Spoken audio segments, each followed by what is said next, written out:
Sydney Malayali റേഡിയോയുടെ മാന്യ ശ്രോതാക്കളെ നമസ്കാരം. ഞാൻ സ്മിത ബാലു. ഇന്ന് നമ്മുടെ അതിഥിയായി ഇവിടെ എത്തിയിരിക്കുന്നത് നമുക്കെല്ലാം സുപരിചിതനും പ്രശസ്തനുമായ ഒരു വലിയ ഗായകനാണ്. നന്നേ ചെറുപ്രായത്തിൽ തന്നെ തുടങ്ങിയ സംഗീത സപര്യ, എണ്ണിയാൽ തീരാത്ത കച്ചേരികൾ, സ്റ്റേജ് ഷോസ്, കലൈമാമണി, സംഗീത കലാസാരഥി, നാദഭൂഷണം, യുവകലാഭാരതി എന്നിങ്ങനെ വിരലിലെണ്ണാൻ സാധിക്കാത്തത്ര അവാർഡുകൾ, പുരസ്കാരങ്ങൾ. സിനിമ പിന്നണി ഗാനരംഗത്തേക്കുള്ള ഇദ്ദേഹത്തിന്റെ അരങ്ങേറ്റം തന്നെ AR റഹ്മാൻ എന്ന വേൾഡ് ഫേമസ് മ്യൂസിക് ഡയറക്ടറുടെ പാട്ട് പാടിയിട്ട് അരങ്ങേറ്റം ഗംഭീരമാക്കിയെന്ന് മാത്രമല്ല, അക്കൊല്ലത്തെ ബെസ്റ്റ് മെയിൽ പ്ലേബാക്ക് സിംഗറിനുള്ള നാഷണൽ അവാർഡും കരസ്ഥമാക്കി ഇദ്ദേഹം. ഈ പറയുന്നത് മറ്റാരെ പറ്റിയുമല്ല, നമുക്കെല്ലാം പ്രിയങ്കരനായ മലയാളിയുടെ അഭിമാനമായ P. ഉണ്ണികൃഷ്ണൻ എന്ന അനുഗ്രഹീത ഗായകനെ കുറിച്ചാണ്. അദ്ദേഹമാണ് നമ്മോടൊപ്പം വിശേഷങ്ങൾ പങ്കുവയ്ക്കാൻ എത്തിയിരിക്കുന്നത്. സ്വരലയ ഫൈൻ ആർട്സ് സൊസൈറ്റിയുടെ ആഭിമുഖ്യത്തിൽ സംഘടിപ്പിച്ച സിഡ്നി മ്യൂസിക് ഫെസ്റ്റിവലിൽ പങ്കെടുക്കുവാനാണ് അദ്ദേഹം സിഡ്നിയിലെത്തിയിട്ടുള്ളത്. താങ്കൾക്ക് സിഡ്നി മലയാളി റേഡിയോയിലേക്ക് സ്വാഗതം. നമസ്കാരം. ഉണ്ണികൃഷ്ണൻ എന്ന ഗായകനെ പറ്റി ചിന്തിക്കുമ്പോൾ തന്നെ മനസ്സിലേക്ക് ഓടിയെത്തുന്ന ഗാനം എന്നവളെ എന്ന തമിഴ് സിനിമാ ഗാനമാണ്. ശ്രോതാക്കൾക്ക് വേണ്ടി ഒരു 4 വരി പാടിക്കൊണ്ട് തന്നെ തുടങ്ങാം അല്ലേ?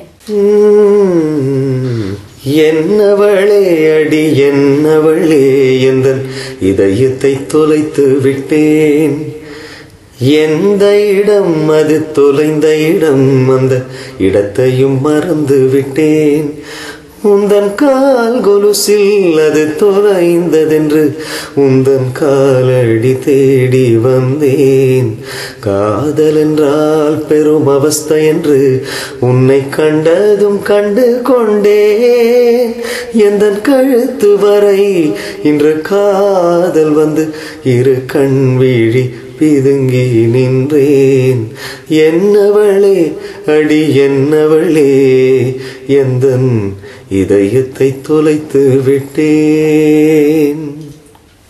എങ്ങനെയാണ് പ്ലേബാക്ക് സിംഗിങ് രംഗത്തേക്ക് ഇൻട്രൊഡ്യൂസ്ഡ് ആയത്? ആക്ച്വലി പ്ലേബാക്ക് പാടാനൊരു ആഗ്രഹം ഉണ്ടായിരുന്നില്ല. പക്ഷെ കുട്ടിക്കാലത്തൊക്കെ ധാരാളം സിനിമാ പാട്ട് കേട്ടിട്ടാണ് ഞാൻ വളർന്നത്, എസ്പെഷ്യലി ദാസേട്ടന്റെ പാട്ടുകൾ. So he's my inspiration I should say. അപ്പോൾ ധാരാളം സിനിമാ പാട്ടുകൾ പാടുമായിരുന്നു ഈ നമ്മുടെ social gatherings and Malayali club ഫങ്ഷൻസിനൊക്കെ ധാരാളം, പിന്നെ കോമ്പറ്റീഷൻസിലും ധാരാളം പാർട്ടിസിപ്പേറ്റ് ചെയ്യുന്നത് സ്കൂൾ ആൻഡ് കോളേജ്. അത് കഴിഞ്ഞിട്ടാണ് ക്ലാസിക്കൽ മ്യൂസിക്കിൽ ഒരു ഇൻട്രസ്റ്റ് വന്നത്. So after I took up classical music seriously, പിന്നെ അങ്ങനെ സിനിമാ പാട്ട് പാടുന്നത് നിർത്തി. So I completely concentrated on Carnatic music. പിന്നെ ഇറ്റ് വാസ് 1994. അപ്പോഴാണ് ഞാൻ AR റഹ്മാനെ മീറ്റ് ചെയ്തത് first time. It was a very informal meeting and actually Rajiv Menon, director, Rajiv Menonന്റെ വീട്ടിൽ വെച്ചിട്ടാണ് മീറ്റ് ചെയ്യണത് ആദ്യം. രാജീവിന്റെ ബർത്ത്ഡേ ആയിരുന്നു, അപ്പോൾ he invited റഹ്മാൻ ഓൾസോ. അപ്പോൾ അവിടെ വെച്ചിട്ട് എല്ലാവരും കൂടി ഇരുന്നിങ്ങനെ സംസാരിച്ചും പാട്ടൊക്കെ പാടി, just discussing and I was also singing and all that. Then എല്ലാം കഴിഞ്ഞിട്ട് പോണ നേരത്ത് ഞാൻ പറഞ്ഞു ഇങ്ങനെ, Rahman, I just want to come to your studio and see how you record and all that. Okay. He said, yeah, no problem, just call anytime and then just come over. പിന്നെ ഞാനും അതിനെപ്പറ്റി ആലോചിച്ചില്ല, പിന്നെ ഞാനും മറന്നു. പിന്നെ after a month or month and a half he called me. ഇങ്ങനെ പാട്ടുണ്ട്, I just can you come and try it out. അപ്പോഴും പാടണമെന്നൊരു ഡൗട്ട്, ബിക്കോസ് അപ്പോൾ I was fully into kutcheris and classical Carnatic. അപ്പോൾ സിനിമ പാട്ട് പാടണമെന്നൊരു ചെറിയൊരു ഇതുണ്ടായിരുന്നു, ഹെസിറ്റേഷൻ. പിന്നെ I just finally said okay, I'll come. അങ്ങനെയാണ് I sang the song. I went and tried it out and അതെങ്ങനെ പാടിയത് തന്നെ ഓർമ്മയില്ല, because it was just after a long time I was singing a film song, first film movie la adeyittu paadana. So engane it just came, I just sang it. So that was also good, oru blessing aayirundu, because oru freshness was there. Yes, whatever it just came out the way I felt like singing, I just sang. അത് ഭയങ്കര hit ആവുകയും ചെയ്തു. Cinema പിന്നണി ഗാനരംഗത്ത് വളരെയധികം ശോഭിക്കാൻ കഴിഞ്ഞൊരു ഗായകനാണ് താങ്കൾ. ഏതാണ്ട് 1500ഓളം film songs പല റീജിയണൽ ലാംഗ്വേജസിലായിട്ട് പാടിയിട്ടുണ്ടല്ലേ? എന്നിട്ടും കർണാടക സംഗീത രംഗത്ത് തന്നെ കൂടുതൽ കോൺസെൻട്രേറ്റ് ചെയ്യാൻ താങ്കളെ പ്രേരിപ്പിച്ച ഘടകം എന്താണ്? ബേസിക്കലി കർണാട്ടിക് മ്യൂസിക് എന്ന് പറയുന്നത് classical music itself is അതിൻ്റെ മോസ്റ്റ് ഇമ്പോർട്ടൻറ്റ് ഒരു ജീവൻ എന്താ വെച്ചാൽ അതിൻ്റെ creativity in music. So I'm not saying film സോങ്സിലെ ക്രിയേറ്റിവിറ്റി ഇല്ലാന്ന് പറയില്ല ഞാൻ, പക്ഷേ once you sing a film song, every film song is different. ഓരോ സോങ് പാടുമ്പോഴും നമ്മൾ ഒരു ഡിഫറെന്റ് എക്സ്പീരിയൻസ് ആണ്. ചിലപ്പോൾ ഫാസ്റ്റ് സോങ് പാടും, ചിലപ്പോൾ സ്ലോ സോങ്സ്, ആൻഡ് ഓരോ moods. And each music director has his own input and creativity. He creates something new. അപ്പോൾ അതിൽ ക്രിയേറ്റിവിറ്റി ഉണ്ട്. പക്ഷെ after you sing it, once it reaches the audience, അവർക്ക് ഇപ്പോൾ ഫോർ എക്സാമ്പിൾ എന്നവളിയെ പറഞ്ഞാൽ Ennavale has to be sung like Ennavale. It's has to അതേമാതിരി always പാടണം. 100 പ്രാവശ്യം പാടിയാലും Ennavale has to be sung like. Improvise ചെയ്യാൻ സ്കോപ്പ് ഇല്ല, അധികം ചെയ്യാൻ പറ്റില്ല. Maybe little bit here and there, but അതിൽ അധികം സ്കോപ്പ് ഇല്ല ഇംപ്രവൈസ് ചെയ്യാൻ. So stage shows it's okay to sing. I enjoy doing it once in a while. ഒരുപാട് ചെയ്യുമ്പോൾ അതൊരു മൊണോട്ടണസ് ആയി തോന്നണം കുറച്ചൊരു. ബട്ട് ക്ലാസിക്കൽ മ്യൂസിക് അങ്ങനെയല്ല. നമ്മള് ഇറ്റ് ഇസ് ജസ്റ്റ് അവർ once we sit on stage, നമ്മൾ ഏതെങ്കിലും ഒരു രാഗം എടുക്കുക, അതിനെങ്ങനെ വിസ്താരമായിട്ട് അന്ന് തോന്നണത് you just keep improvising. You can start anywhere, you can end anywhere. കൽപ്പന സ്വരം പാടുമ്പോൾ നിറവൽ, ഇങ്ങനെ ഈ ക്രിയേറ്റിവിറ്റി ആസ്പെക്ട്സിൽ it's very, it gives a lot of satisfaction, very challenging. And also it's not easy. It takes years of practice and sadhana to ഒരു കച്ചേരി പാടി ആൾക്കാരെ അവിടെ ഇരുത്തുക എന്ന് പറയണത്. It comes over time, through experience, through singing and learning. So it's A continuous process. So there's a lot of അങ്ങനെ ഒരു there's a lot of satisfaction I derive out of singing Carnatic music. And of course it's such an ocean that the more എത്രത്തോളം നമ്മൾ പഠിക്കണോ അത്രത്തോളം we feel that അയ്യോ ഇനിയും എത്രയുണ്ട് പഠിക്കാൻ, അങ്ങനെ ഒരു feeling. So it's a great, one of the greatest forms of music in the world. Yes. And one of the most I don't want to say complex, but the aesthetics that our music has, no other music has in the world. അത്രയും അധികം ന്യൂവൻസസും and ഓരോ രാഗത്തിൻ്റെ raga structure and tala structure is so vast and so എന്താ പറയുക, mind boggling and fantastic. Carnatic music തന്നെയാണ് താങ്കളുടെ real passion എന്ന് ഇപ്പോൾ മനസ്സിലായി. അപ്പോൾ താങ്കൾക്ക് ലഭിച്ചിട്ടുള്ള ട്രെയിനിങ് വളരെ സ്ട്രോങ് ആയിരിക്കും അല്ലേ? തുടക്കത്തിൽ താങ്കൾക്ക് ലഭിച്ചിട്ടുള്ള ട്രെയിനിങ്ങിനെ കുറിച്ചും താങ്കളെ ഒരു അറിയപ്പെടുന്ന സംഗീതജ്ഞനാക്കാൻ ഗുരുക്കന്മാർക്കുള്ള പങ്ക്, ഇവയെക്കുറിച്ചെല്ലാം ഒന്ന് പറയാം. ഞാൻ ആദ്യം എൻ്റെ ഫസ്റ്റ് ഗുരു VL ശേഷാദ്രി 11 വയസ്സിൽ തുടങ്ങി പഠിക്കാൻ. അപ്പോൾ ഒന്നും എനിക്ക് I was not interested in Carnatic music. എനിക്ക് എന്താ തന്നെ അറിയാം, നോ എക്സ്പോഷർ ടോട്ടലി. സോ അമ്മ പഠിക്കാൻ പറഞ്ഞു, അതുകൊണ്ട് പഠിച്ചു. അങ്ങനെ അപ്പോൾ അതൊരു 3-4 കൊല്ലം അങ്ങനെ പഠിച്ചു. മാസ്റ്റർ വരും, വീട്ടിലേക്ക് വരും, അങ്ങനെ പാട്ട് പഠിക്കും, പിന്നെ പോവും. ഞാനും പ്രാക്ടീസ് ഒന്നും ചെയ്യില്ല, പിന്നെ അടുത്ത ക്ലാസ്, അങ്ങനെ കുറേ ഇങ്ങനെ പോയി. പിന്നെ I join doctor S. Ramnathan. അവിടുന്ന് I slowly started understanding and appreciating. അവിടുന്നാണ് എനിക്കൊരു ടേസ്റ്റ് കിട്ടിയത്. ദെൻ 4-5 years അദ്ദേഹത്തെ അടുത്ത് പഠിച്ചു. അത് കഴിഞ്ഞിട്ട് സാവിത്രി സത്യമൂർത്തി. അതെങ്ങനെയാ വെച്ചാൽ doctor Ramnathan he passed away, he was not well. So ആ ഒരു critical stage of my musical training, ആ സമയത്താണ് ഹി പാസ്ഡ് അവേ. അപ്പോൾ ആ സമയത്ത് സാവിത്രി സത്യമൂർത്തിന്ന്, he is a very senior violinist, was learned from Arigudi and his student. So Ramnath sir പറഞ്ഞു, ഇങ്ങനെ he knew it was just days for him. അപ്പോൾ ഇവനെ പാത്തുക്കുവോ, you take care of him and നല്ലോണം പഠിപ്പിച്ചു കൊടുക്കണം പറഞ്ഞു. അപ്പോൾ അങ്ങനെ she completely took over and she was a very strict teacher. So that made a lot of difference. Also, so nallor guidance I got avudunnu. The base was very good. From then on I could learn from anybody.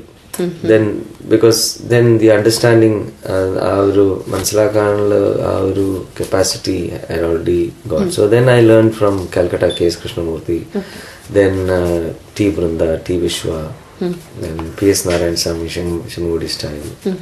Then I still go to S.R. Janakiraman. Okay. വീണ ധനാമ്പാൾ ബാണി എന്ന ഒരു വിഷയത്തെ സംബന്ധിച്ച് ഒരു workshop താങ്കൾ attend ചെയ്തിട്ടുണ്ടെന്ന് ഞാൻ കേട്ടിട്ടുണ്ട്. ഒരു വോക്കലിസ്റ്റ് എന്ന നിലയിൽ താങ്കൾക്ക് അത് എത്രത്തോളം സിംഗിങ് സ്റ്റൈലിനെ അത് സ്വാധീനിച്ചിട്ടുണ്ട്? Yeah, actually Veena Dhanammal style is not anything to do with Veena. ഈ ടി ബൃന്ദ ടി വിശ്വ എന്ന് പറഞ്ഞു അവരുടെ അടുത്ത് അങ്ങനെ പഠിച്ചത്. Okay. Actually ഈ Veena Dhanammal style of music is very very highly aesthetically ഭയങ്കരമായിട്ടൊരു ഇൻഫെക്ഷ്യസ് കൈൻഡ് ഓഫ് മ്യൂസിക് ആണ്. ആ മ്യൂസിക് നമ്മൾ ശരിക്കും കേട്ട് തുടങ്ങിയാൽ പിന്നെ you'll find that's the one of the highest forms of Carnatic music. അത്രയും ഒരു എസ്തെറ്റിക്കലി റിച്ച് സ്റ്റൈലാണ്. So the Ford Foundation from the US, they wanted to do this workshop. The two great T. Vishwa. Okay. T. Vishwa is Bala Saraswati's dancer, Bala Saraswati, his brother. Okay. Sorry, her brother. So they concentrated on a lot of very rare padams, javalis, rare Tamil compositions. Yeah. By the Tanjore Quartet, Ponnaya Pillai, and many composers. So that was a completely different experience because Adyam Padikimbo, we were about 7 or 8 students. There was a selection. When we had an audition, and adanna oru 8 പേരെ അവർ select ചെയ്തു. അതിൽ ഞാൻ Anuradha Sriram, then Shashikiran, അങ്ങനെ few of us got selected. ആദ്യം പഠിക്കുമ്പോൾ we couldn't understand what they were singing. The style and the aesthetics was so complex that it took some time for us to understand style. ഗമകാസിന് emphasis കൊടുക്കുന്ന സ്റ്റൈലാണോ? Yeah, a lot of very different type of gamakas. So that was very very helpful. That's really it changed and our outlook towards Carnatic music completely changed. അങ്ങനെയാണ് ശരിക്കും it was so inspiring. വളരെ ചിട്ടയോട് കൂടിയ ആലാപന ശൈലിയാണ് താങ്കളുടെ കോൺസേർട്സിന്റെ ഒരു പ്രത്യേകത. കച്ചേരികൾക്ക് കൃതികൾ തിരഞ്ഞെടുക്കുമ്പോൾ ശ്രോതാക്കളുടെ ആസ്വാദന നിലവാരം പരിഗണിക്കാറുണ്ടോ? തീർച്ചയായിട്ടും. അത് ഈ pulse of the audience is very important. നമ്മുടെ ഒരു കച്ചേരി ഇരിക്കുമ്പോൾ നമ്മൾക്ക് we must be able to feel that. Of course it comes through singing and ചിലപ്പോൾ sometimes it can go wrong also. I mean പക്ഷേ after all നമ്മൾ ഓഡിയൻസിന് വേണ്ടിയിട്ടല്ലേ പാടണേ. അപ്പോൾ എപ്പോഴും നമ്മൾ അത് ഓർത്ത് song choice, ragas, then of course your own satisfaction. You have a certain നമ്മൾക്കൊരു മൂഡ് ഉണ്ടാവും ഈ രാഗ പാടാൻ ഇന്ന് ഇത് പാടാൻ തോന്നുന്നു, അങ്ങനെ ഒരു ഇതുണ്ടാവല്ലോ, ഒരു comfort level each day. So അങ്ങനെയൊക്കെ നോക്കിയിട്ട് പിന്നെ there'll be requests. സോ അത് you try to accommodate ചെയ്യാൻ എത്രത്തോളം സാധിക്കും I try to accommodate. അങ്ങനെ പെട്ടെന്ന് ചേഞ്ചസ് വരുത്താറുണ്ടോ? പെട്ടെന്ന് ഓഡിയൻസിനെ കണ്ടിട്ടൊക്കെ? ഓ പിന്നെ ചെയ്യാറുണ്ട്. അങ്ങനെ. സിഡ്നിയിലെ ഓഡിയൻസിനെ പറ്റിയിട്ട് എന്താണ് അഭിപ്രായം? എങ്ങനെയാണ് അവരുടെ ഒരു? സിഡ്നി ഓഡിയൻസ് has been എപ്പോഴും നല്ല ഒരു എന്താ പറയുക അപ്രിഷിയേറ്റീവ് ഓഡിയൻസ് ആണ് ആൻഡ് വെരി എൻകറേജിങ്. ആൻഡ് ഞാൻ I've been singing for almost 17 years. the last 17 years I've been coming to Australia every alternate year, sometimes every year. അങ്ങനെ അത്രയും 17 years വന്നാലും every year the audience has been amazing. The അവരുടെ light music ആയാലും ശരി, I come for light music also, I come for classical music. So എല്ലാത്തിലും there's a beautiful group of Malayalis, Tamils, Sri Lankan Tamils. ഇവരുടെ ഒരു പ്രോത്സാഹനം എപ്പോഴും ഭയങ്കര നല്ല ഇതാണ്. Other than Carnatic music concerts, താങ്കളുടെ ഫ്യൂഷൻ മ്യൂസിക് കോൺസേർട്സ്, ജുഗൽബന്ദി സേവയെ കുറിച്ചിട്ട് ഒന്ന് പറയാമോ? Yeah, I enjoy experimenting because as a musician, exploring different genres, trying to, when you can do it, you can try to film and then fusion with western. Because ഞാൻ കുട്ടിക്കാലത്തൊക്കെ ധാരാളം western music കേട്ടിട്ടുണ്ട്. So there was a period in my life where I was listening only to western music. 4-5 years. So our exposure has been very helpful in our career, because music has no boundaries. So there is so much beautiful music all around the world. Collaborating with wonderful artists, that gives a lot of joy and pleasure. Breaking the monotony, really. But just Carnatic music you keep doing, but sometimes just for a change, collaboration or a fusion or with Hindustani, അങ്ങനെ ധാരാളം ചെയ്യാറുണ്ട്. ട്രിവാൻഡ്രത്ത് ഒരു jazz music concert എന്തോ ചെയ്തിട്ടുണ്ട്, അതിന്റെ അനുഭവം എന്ന് പറയാം. Jazz music concert was in it was എലിയമീൻ എന്ന് പറഞ്ഞിട്ടൊരു ക്വാർട്ടറ്റ് ആണ്, jazz quartet, where we had a keyboard, saxophone and there was drums and bass guitar. So it's a fantastic group. അപ്പോൾ ഞങ്ങൾക്ക് actually unfortunately we didn't have അധികം rehearsal ഒന്നും ചെയ്യാൻ സമയം ഉണ്ടായിരുന്നില്ല, because അവരും വന്നു just previous day and എനിക്ക് ആ സമയത്ത് ഏഷ്യാനെറ്റിൻ്റെ സ്റ്റാർ സിംഗറിൻ്റെ ഷൂട്ടിൻ്റെ ഇടയിൽ തിരക്കുമായിരുന്നു. അപ്പോൾ അധികം റിഹേഴ്സലൊന്നും. പക്ഷെ മ്യൂസിഷ്യൻസ് അത്രയും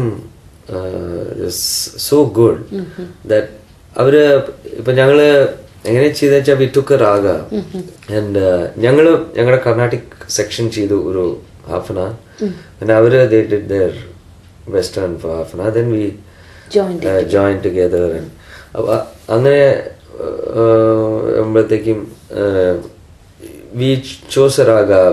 അപ്പോൾ ലതാംഗിയാണ് അന്ന് ചൂസ് ചെയ്ത് തോന്നുന്നു. അപ്പോൾ ആ രാഗം the saxophone player, we just gave him the scale. Then immediately he was able to play that. Maybe of course nuances might be difficult, but a scale immediately he understood.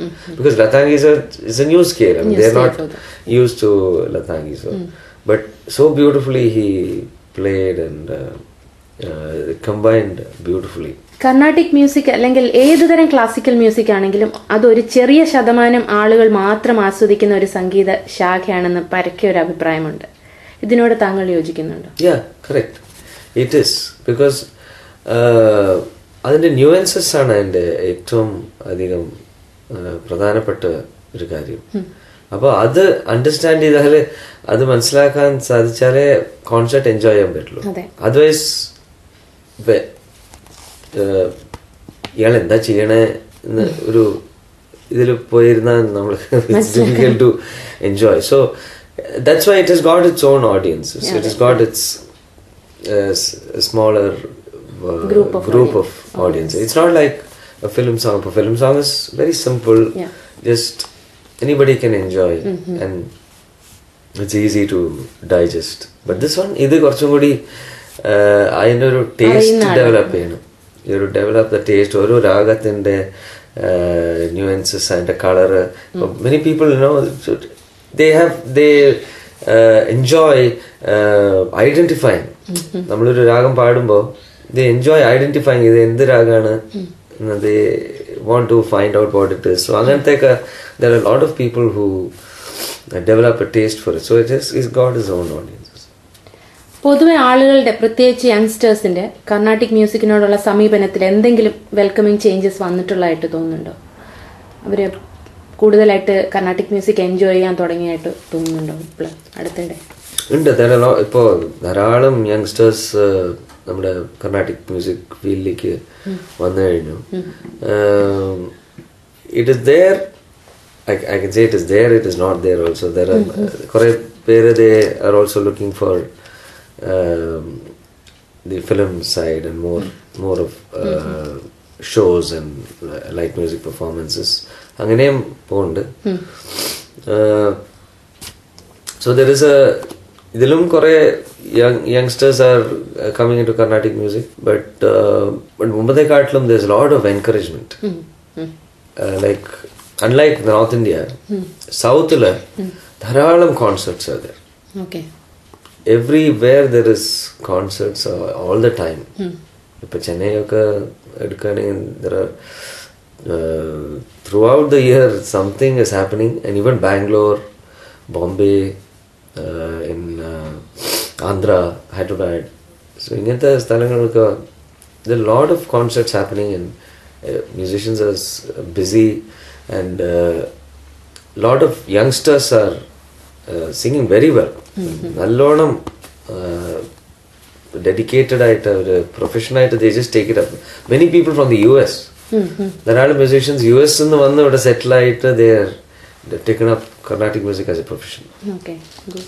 അറിയപ്പെടുന്ന കുറെ reality ഷോയുടെ ജഡ്ജായിരുന്നിട്ടുണ്ടല്ലോ താങ്കൾ. താങ്കളുടെ കാഴ്ചപ്പാടിൽ reality ഷോസിന്റെ advantages എന്തൊക്കെയാണ്? There are many advantages. One is visibility for an artist. Asianet, starting with Asianet ഒരു ജഡ്ജായിട്ട് വന്നിരുന്നു. Till then Unnikrishnan എന്നൊരു ഗായകനുണ്ട്, ആരാണെന്ന് അങ്ങനെ പലപ്പോഴും അറിഞ്ഞിട്ടില്ല ആർക്കും, കുറേ പേര്. പക്ഷേ ഈ ഏഷ്യാനെറ്റ് വന്നു കഴിഞ്ഞിട്ടാണ് ഇങ്ങനെ ഭയങ്കര ഒരു reach, huge reach. It's amazing actually. So that is one advantage.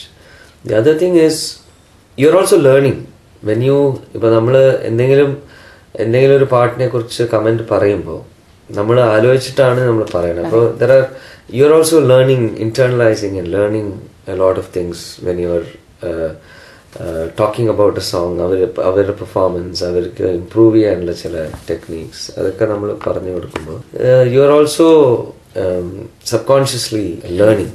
Other than that ഇങ്ങനെ കുറേ പഴയ പാട്ടുകളൊക്കെ ധാരാളം കേൾക്കാനുള്ള ഒരു അവസരം കിട്ടി. But the main advantage is, to be very frank, the channel gets the first preference always, then sponsors, I guess, then judges, participants last time, because chelappo out ai po, but then it's immediate fame, the popularity is instant, very fast. Appo angane oru from nobody they become somebody. ആരും അറിയാത്തൊരു singer എന്ന നിലയിൽ അവര് പെട്ടെന്ന് they become so famous and they're so popular. അങ്ങനെ പെട്ടെന്ന് ആ fame അവിടെ നിൽക്കും. പക്ഷെ അറ്റ്ലീസ്റ്റ് സംതിങ് they get. അതാണ് ഈ power of the media so powerful. Film music and classical music ഒരേ സമയം വളരെ ഭംഗിയായി ഹാൻഡിൽ ചെയ്യുന്ന ഒരു സിംഗറാണ് താങ്കൾ. പൊതുവെ ഒരു ധാരണയുണ്ട് ക്ലാസിക്കൽ മ്യൂസീഷ്യൻസിന് ലൈറ്റ് മ്യൂസിക് പാടാൻ വളരെ ബുദ്ധിമുട്ടാണ്, ആൻഡ് വോയിസ് വേഴ്സ. മെയിൻലി ഇത് ഫീമെയിൽ സിംഗേഴ്സിനെ കുറിച്ചാണ് പറഞ്ഞു കേട്ടിട്ടുള്ളത് with respect to the voice range. ഇതിനെ കുറിച്ച് എന്താണ് അഭിപ്രായം? അത് കറക്റ്റ് ആണ്.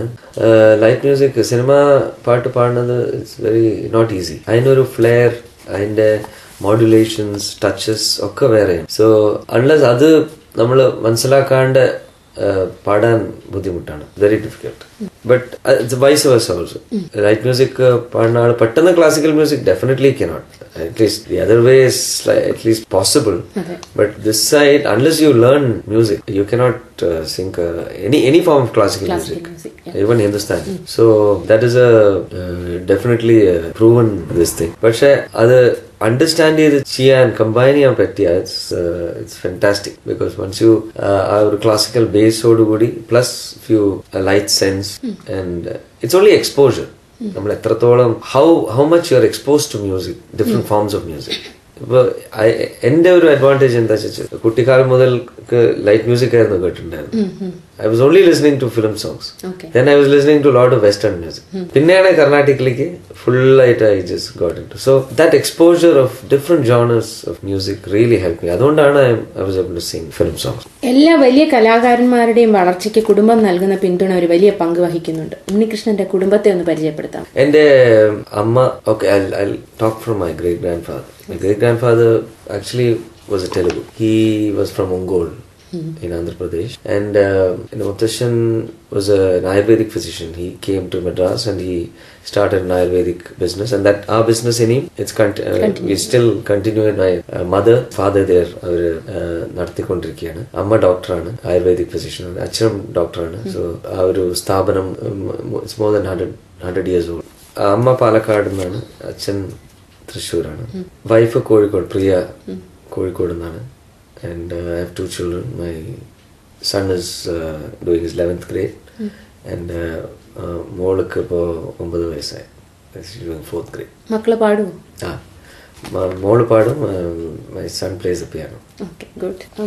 മലയാളി ശ്രോതാക്കൾക്ക് വേണ്ടി ഒരു മലയാളം പാട്ട് പാടാം. 4 വരി. പുലയനാർമണിയമ്മ പൂമുല്ലക്കാവിലമ്മ കളമാന്റെ മിഴിയുള്ള കളിത്തത്തമ്മ. പുലയനാർമണിയമ്മ പൂമുല്ലക്കാവിലമ്മ കളമാന്റെ മിഴിയുള്ള കളിത്തത്തമ്മ. ആളിമാറൊത്തുകൂടിയാമ്പൽപ്പൂ കടവിങ്കൽ ആയില്യപ്പൂ നിലാവിൽ കുളിക്കാൻ പോയി. പുലയനാർമണിയമ്മ പൂമുല്ലക്കാവിലമ്മ കളമാന്റെ മിഴിയുള്ള കളിത്തത്തമ്മ. താങ്ക്സ് അ ലോട്ട്. ഇത്രയും നേരം നമുക്ക് വേണ്ടി തന്റെ വിലയേറിയ സമയം ചിലവഴിച്ച ഉണ്ണികൃഷ്ണനോട് സിഡ്നി മലയാളി റേഡിയോയുടെയും മാന്യ ശ്രോതാക്കളുടെയും നന്ദി അറിയിക്കുന്നു. ഇദ്ദേഹത്തിന്റെ മനോഹരമായ സ്വരത്തിലൂടെ നല്ല നല്ല ഒരുപാട് ഗാനങ്ങൾ ഇനിയും കേൾക്കാൻ നമുക്ക് സാധിക്കട്ടെ എന്ന് പ്രാർത്ഥിക്കുന്നു. എല്ലാ മാന്യ ശ്രോതാക്കൾക്കും നന്ദി പറഞ്ഞുകൊണ്ട് ഈ പ്രോഗ്രാം ഇവിടെ പൂർണ്ണമാകുന്നു. താങ്ക്സ്. വളരെ നന്ദി. ഇത്രയും നേരം ഒഴിച്ചിട്ട് കാര്യങ്ങളും വിഷയങ്ങളും നമ്മുടെ ഓസ്ട്രേലിയ മലയാളീസിനോടൊപ്പം ഷെയർ ചെയ്യാൻ പറ്റിയത് വളരെയധികം സന്തോഷമുണ്ട്. Thank you so much for this opportunity.